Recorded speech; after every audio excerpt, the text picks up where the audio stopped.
Durante miles de años, el Nilo fluyó en silencio, siendo el único testigo de cómo las arenas del desierto no solo enterraban templos, sino también la memoria. Mientras los hombres construían, amaban, luchaban y morían, también olvidaban. Olvidaban nombres, fechas, linajes enteros, olvidaban a los dioses y con ellos a civilizaciones enteras que tal vez no debieron haber sido olvidadas. En esta travesía no hemos buscado certezas, sino las grietas en la historia oficial, y hemos encontrado pistas que están ahí, frente a nuestros ojos, para quien se atreva a mirar. Monumentos cuya construcción aún desafía nuestra tecnología. Documentos, como el Papiro de Turín, que listan reyes divinos gobernando por más de 13.000 años. Anales reales, como la Piedra de Palermo, que registran sus gobiernos no como mitos, sino como hechos históricos. Restos de seres, como los Census-Hor, que no parecen encajar del todo en nuestra biología. Inscripciones que hablan de un pueblo fundador, los Anus, y nombran a su rey, Osiris. Nos dijeron que la historia egipcia comenzó con Narmer, el primer faraón, pero ¿y si eso no fue el comienzo real?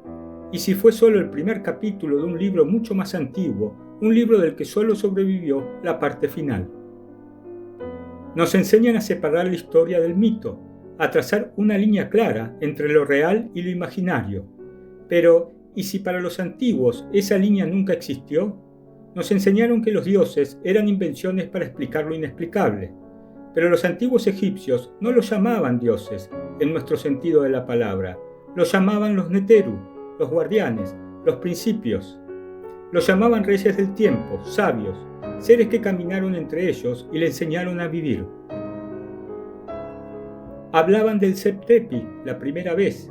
¿Era solo un mito de la creación o era el recuerdo persistente de una edad de oro? Una era de perfecta armonía entre el cielo y la tierra, un tiempo donde el velo entre los mundos era más fino y el legado del conocimiento se entregaba directamente.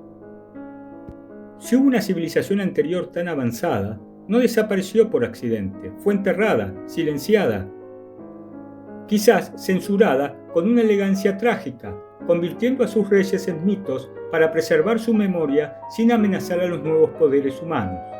¿Por qué?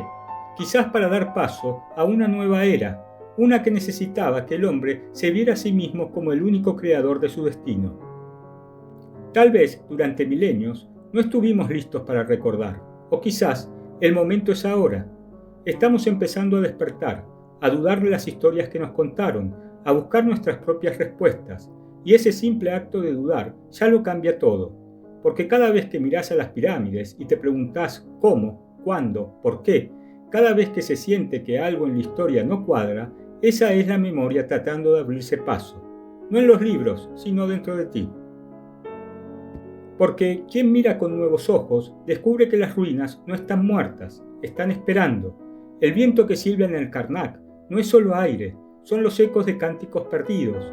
Y la luz que se alinea en los templos no es solo un fenómeno astronómico, es un lenguaje que olvidamos cómo leer, solo hay que escuchar.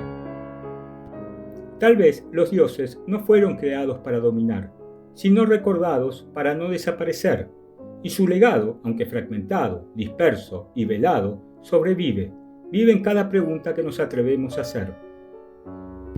Quizás la verdadera historia no fue escrita, sino esculpida en piedra, y quizás no fue olvidada, sino cuidadosamente enterrada.